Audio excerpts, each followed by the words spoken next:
Varicose వ్యాధితో బాధపడుతున్నారంట. తక్కువ ఖర్చుతో ట్రీట్మెంట్ కావాలి అనుకుంటే ఎవిస్ హాస్పిటల్ని సంప్రదించండి.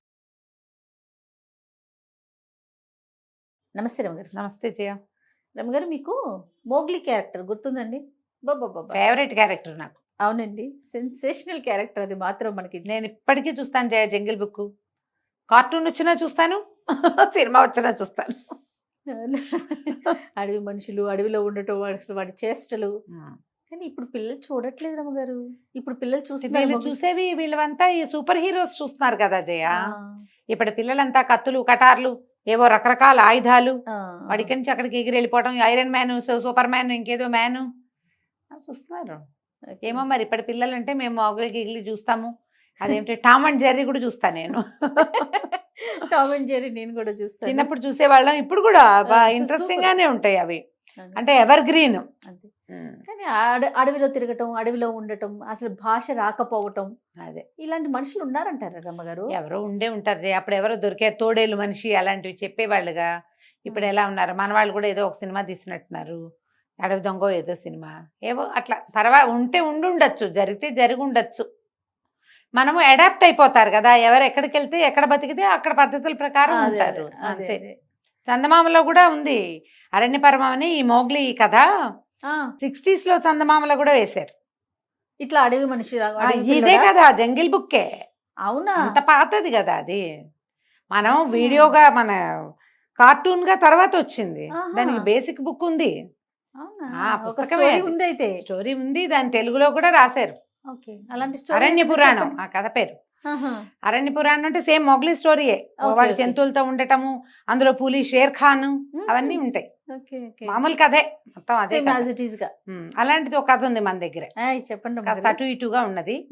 ఒక రాజ్యం ఉండేదట. ఆ రాజ్యం అంతా అరణ్యాలుగా, ఎక్కువగా చెట్లు, అడవులు, మధ్యలో చిన్న చిన్న కుగ్రామాలు అలా ఉండేది. అలాంటి ఒక కుగ్రామంలో భార్యాభర్త ఉండేవాళ్ళు. చాలా కాలం వాళ్ళకి పిల్లలు పుట్ల. ఆ ఊళ్ళో ఒక పుట్ట ఉండేది. ఆ పుట్టకి రోజు దండం పెట్టి ప్రదక్షిణ చేయగా చేయగా చేయగా ఎప్పటికో ఒక పిల్లాడు పుట్టారు. పుడితే వాడికి నాగులు అని పేరు పెట్టుకున్నారు. వీళ్ళు అరణ్యంలో పనులంటే ఏముందా, కట్లు కొట్టటాలు, ఏమో మొక్కలు సేకరించాలు, గింజలు సేకరించుకోవటాలు, దుంపలు తెచ్చుకోవటాలు ఉండేది. ఇప్పట్లాగా పిల్లల్ని ఎవరో ఇంటి దగ్గర ఒకళ్ళు కాపాడాలి, మనం వీళ్ళ అడవిలో ఆ ధోరణి ఉండేది కాదు. డే 1 డే 2 నుంచి పిల్లాడిని చంకలో వేసుకుని వెళ్ళిపోవడమే అడవుల్లోకి. అటకే పని చేసుకునేవాళ్ళు. పిల్లవాడికి అడవిలో తిరగటం అలవాటైంది. వాడికో ఏడనర్థం అలా వచ్చేసరికి వాడు ప్రతి జంతువుని గుర్తుపట్టేవాడు. 1-2 ఏళ్ళు వచ్చేసరికి హాయిగా తిరుగుతూ ఉండేవాళ్ళు. అన్ని జంతువులు ఇవి తెలుసు, పద్ధతులు తెలుసు, వచ్చే జంతువు ఏమిటో గుర్తుపట్టగలిగేవాడు. ఏవో ఒకటి కొన్ని మాటలు కూడా వచ్చినాయి వాడికి. తల్లిదండ్రి పిల్లాడు సంతోషంగా ఉండేవాళ్ళు. ఒకసారిట పెద్ద గాలి దుమారం వచ్చింది. వీళ్ళు అడవిలోనే ఉన్నారు. కొద్దిగా ఊరికి దగ్గరగా వెళ్తుండగా ఆ వచ్చిన దుమారానికి, వచ్చిన గాలికి కకావికలైపోయారు. అయితే గాలికి చెట్లు చేమలు కొట్టుకుపోయినట్టు పిల్లాడు ఎక్కడికో కొట్టుకుపోయాడు. గాలికి తోసేసింది గాలి. వాడు దొరకల వాళ్ళకి. వాళ్ళు బాగా వెతుకున్నారు. తల్లిదండ్రి తెగ ఏడ్చారు. ఎంత శోకాలు పెట్టినా పిల్లవాడు దొరకల. వీడు పోయి ఎక్కడెక్కడో చెట్లతోటి ఒక చెట్ల రెమ్మల్లో చిక్కుకుని ఆ రెమ్మలు ఎగిరిపోయిన వైపుకి వెళ్ళిపోయాడు. వెళ్ళి అడవిలో ఒక మధ్య భాగంలో ఒక పొదలో పడిపోయాడు. ఇక అక్కడే ఉన్నాడు. ఉంటే వాడికి తెలిసింది, నేను ఎక్కడికో వెళ్ళిపోతున్నాను, అమ్మా నాన్న ఇక్కడ లేరు, ఇది మనకు తెలిసిన ప్లేస్ కాదు. అడవి మొదటి భాగం అంతా వాడికి తెలుసు, మధ్య భాగం తెలియదు. ఇంకా చిన్నపిల్లాడే, వాళ్ళంత లోపలికి ఎప్పుడు వెళ్ళల. ఆ మధ్యలో పడిపోయి ఉండి వాడికి అర్థమైంది. కానీ ఎలా వెళ్ళాలి ఏమీ ఇంకా అంత తెలియలే. లేచి మెల్లిగా అమ్మా నాన్న అనుకుంటూ పోయేవాడేమో. కానీ బాగా చీకటి, వాన, తెరిపి లేదు. వాడికి కాసేపటికి తెలిసింది ఎవరో తనని చూస్తున్నారు. కొన్ని గంటలు గడిచిపోయాక, ఒక రోజంతా గడిచిపోయింది. ఆకలి దప్పులతోటే ఉన్నాడు పిల్లాడు. ఎవరో చూస్తున్నారు. చూస్తే దూరంగా ఒక పొదలో ఎంచి ఒక మిణుగురు పురుగుల్లాగా మెరుస్తున్న కళ్ళు కనపడుతున్నాయి వాడికి. నేను గుర్తుపట్టాడు. ఆ తోడేళ్ళని తెలుసు. వాడికి భయమేసింది. తోడేళ్ళు పిల్లల్ని లేపేస్తాయి. వాడు అలా దీనంగా ఉన్నాడు. ఏం చేయాలో తెలియక, వాడికి తెలియటల్లా ఏం చేయాలి. పరిగెత్తి పారిపోవడానికి కూడా ఆ పొదకి చిక్కుకుపోయి ఉన్నాడు వాడు. ఆ తోడేలు అది ఒక ఆడ తోడేలు. అది మెల్లిగా నడుచుకుంటూ వచ్చింది. ఈ గాలికి దాని పిల్లలు కొట్టుకుపోయింది. అదొక పాలిచ్చే తల్లి. దగ్గరకు వచ్చి ఈ కనపడుతున్న పిల్లవాడిని నాలుకతో నాకి వాడిని దగ్గరకు తీసుకుంది. అది ఎప్పుడైతే తను చూసి పళ్ళు చూపించకుండా నాలుకతో నాకుతుందో వాడికి తెలిసింది ఇది ఫ్రెండ్లీగా ఉంది అని. దాని మెడ కావలించుకున్నాడు. అది మెల్లిగా ఆ పొదలోంచి వాడిని బయటికి తీసుకొచ్చింది. తనతో పాటు తీసుకుపోయింది. ఇది వీడు తన పిల్లాడు కాదని తనకి తెలుసు. వీడు మనిషి పిల్లాడు, వీడి దగ్గర వాసన వస్తుంది, కానీ వీడి దగ్గర తల్లిపాలు దాగే లక్షణం ఉంది. ఇంకా ఎన్నర్థం 2 ఏళ్ల వాడే కదా. సో దాంతో ఈ పాల వాసన వస్తున్న పిల్లవాడిని అది తీసుకుపోయింది తనతో పాటు. వాడికి పళ్ళు అవి ఇవి తెచ్చిపెట్టేది. ఆ తోడేలు వెనకాల పెట్టి తిరగటాన్ని నేర్చుకున్నాడు. దాన్ని మెడ కరుచుకొని పడుకునేవాడు. వాడికి భయం వేస్తే పక్కన ఎవరో ఒకళ్ళు ఉండాలి తోడు. ఈమె దాంతో పాటే ఉండేవాడు. తర్వాత క్రమంగా దానికి మళ్ళీ పిల్లలు పుట్టాయి. ఆ పిల్లలతో పాటే వీడు తిరుగుతుండేవాడు. క్రమంగా మాటలు మర్చిపోయాడు. తోడేళ్ల సంజ్ఞలు వచ్చినాయి. వాసన కదలికల్ని గుర్తుపట్టడం నేర్చేసుకున్నాడు. మరి అక్కడ అడాప్షన్ అదే కదా, అడవిలో ఉండటం వల్ల రకరకాల జంతువులతో కలిసేవాడు. ఈ తోడేలు పిల్లలతోటి, తన తర్వాత పుట్టిన పిల్లలతోటి వాడు తిరుగుతూ ఉండేవాడు. కొంచెం పెద్దవైనా తల్లి మళ్ళీ కడుపుతోంది, మళ్ళా పిల్లలు పెట్టి సీజనల్ ప్రకారం పుడతాయి కదా జంతువులు, వాటితో పాటు తిరిగేవాడు. అదొక మందలాగా ఉండేవాళ్ళు వాళ్ళంతా. ఈ ఆడతోడేలు వీడిని తన కొడుకుగానే ఉంచుకుంది. మిగిలినవి కూడా చిన్నపాడు అవి పుట్టినప్పటి నుంచి వీడు ఉండటంతో వీడు ఆడ్ మ్యాన్ అవుట్ కాలా. అక్కడ నాగులు వాడితో పాటే ఉండేవాడు. అయితే కొంత అంత పెద్దవాడయ్యాక 8 సంవత్సరాలు 9 ఏళ్ళు వచ్చేసింది. వాడిది ఒంటి మీద బట్టలు గిట్టలు ఏం లేవు. వాడికి మామూలుగా తోడేళ్లలాగా 4 కాళ్ళ మీద నడవటం వచ్చు, మనిషిలాగా నడవటం కూడా వచ్చు. ఒకసారి అడవిలో ఆహారం తక్కువగా ఉండి తోడేలు గుంపుతో ఒక కుగ్రామం లోపలికి వెళ్ళాడు వాడు. వెళ్తే ఈ తోడేళ్ళన్నీ కోళ్ళని వాటిని పట్టుకొచ్చేసుకున్నాయి. వీడు కూడా దొరికినవేవో 1, 2 తెచ్చాడు. కానీ మనుషుల్ని, బట్టల్ని, లోపలున్న సామాన్లు, గిన్నెలు, కొంతమంది మనుషులు ఒక రచ్చబండ దగ్గర కూర్చొని మాట్లాడుకుంటున్న మాటలు వినేసరికి వాడికి లీలగా తన ప్రపంచం గుర్తొచ్చి వాడు అమ్మా నాన్నని వెతుక్కోవాలనుకున్నాడు. అడవిలోంచి బయటకు వచ్చి గ్రామాల వైపుకి వెళ్ళిపోయాడు. కొద్ది రోజులు ఆలోచించుకుని అన్ని జ్ఞాపకం చేసుకుని, తనకిద్దరు ఉండాలి అమ్మా నాన్న, వాడికి తెలుసు. కొద్దిగా మాటలు కూడా వచ్చే ఉన్నాయి కదా అప్పటికి. మెల్లిగా ఒకటి కూడబలుకుంటూ ఈ గ్రామానికి 3-4 సార్లు వచ్చి కొన్ని మాటలు తెలుసుకుని ఒక కుగ్రామం లోపలికి వెళ్ళాడు. ఒక భార్యాభర్త వాకిట్లో కూర్చుని ఉన్నారు. వాళ్ళని మీరేనా మా అమ్మా నాన్న అని అడిగాడు. అడగగానే వాళ్ళకి ముందు షాక్ అయిపోయారు. తర్వాత చూస్తే ఈ అడవిలో ఉండి గట్టిగా దుక్కలా ఉన్న పిల్లాడు, బలంగా ఉన్నాడు. వాడు 8-9 ఏళ్ళు ఉన్నాయి, గైరుగా కనపడుతున్నాడు. వీడిని వాడేసుకోవచ్చు. వాళ్ళు ఏం చేశారు, అవును ఆయన మేమే మీ అమ్మ నాన్న అని చెప్పి వాడిని లోపల తీసుకున్నారు. తీసుకెళ్ళారు. మర్నాడు పొద్దు నుంచి వాడిని పొలం పనిలో పెట్టారు. మనమే పని చేసుకోవాలి, మన పనులు మనమే చేసుకోవాలి, మనం పేదవాళ్ళం, మనకేం లేదు, ఈ పొలంలో గుప్పులు తవ్వాలి, పొలం దున్నాలి, పంట వేసుకుంటే మనకు పంట వస్తుంది అని చెప్పి ఒక గంజి ఇచ్చారు. ఇప్పుడు చిన్నప్పుడు ఇంత తాగినట్టుంది, వాడికి తెలీదు. రెడీగా ఆహారం చూసేసరికి వాడికి సంతోషం వచ్చింది. అడవిలో ఎంత వేటాడాలి, ఎన్ని చెట్లు ఎక్కాలి, అక్కడికి వాడు పళ్ళు అవి కోసుకుని తినేవాడు. ఈ ఆహారం వీళ్ళతో ఉండాలంటే ఇదే తినాలి. వీడికి గంజి తాగాడు. 2 సార్లు ఏమో గంజి ఇచ్చారు, తాగాడు. సాయంకాలం ఇంటికి వచ్చాడు. ఇంటికి వస్తే వీడికి ఆహారం వేరే వాసన వస్తున్నది ఏదో తెలుస్తోంది. వీడిని ఒక గదిలో పడుకోమన్నారు. బయట ఉన్న ఒక పంచలో ఇక్కడ పడుకోమన్నారు. వాడు బయట కూర్చున్నాడు. వాడికి వెంటనే నిద్ర రాలా. అడవిలో ఎక్కడి నుంచో తోడేలు అరుపు వినపడుతుంటే లేచి కూర్చున్నాడు. తీరా చూస్తే వాళ్ళిద్దరూ కబుర్లు చెప్పుకుంటూ అన్నం తింటున్నారు. వాళ్ళు కూరలు కలుపుకుని తింటున్నారు. తను తాగింది వేరు, వీళ్ళు తినేది వేరు.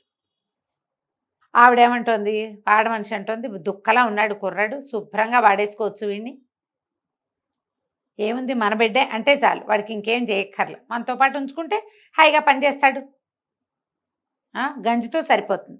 వాడు ఎట్టాగో అడవిలో ఉన్నవాడు, వాడికి ఏం కావాలి, పళ్ళు కాయ అవి కోసుకుని తినేస్తాడు, ఏవో దుంపలు ఏరుకుని తినేస్తాడు, వాడికి అలవాటేగా.